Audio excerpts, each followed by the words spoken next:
So this next dashboard is put a lot of time and effort into this one. This is how you can compare media channels to see if they are leading to more scripts than the others.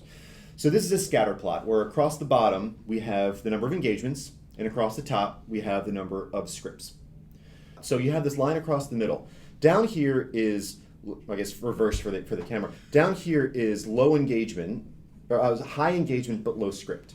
Meaning it's taking more engagements to create a post-engagement script.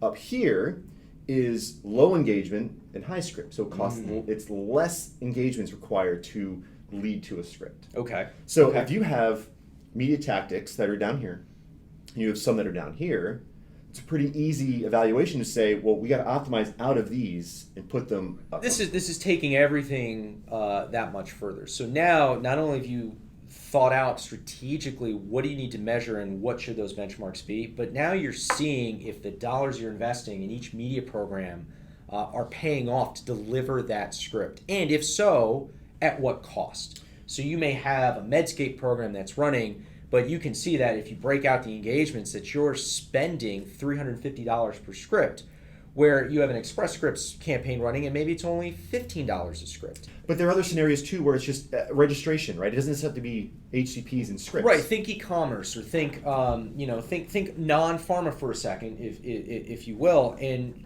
this is essentially saying, okay, for every dollar of media that I'm spending, what is that cost per conversion? What is that cost per registration? What is my ROI?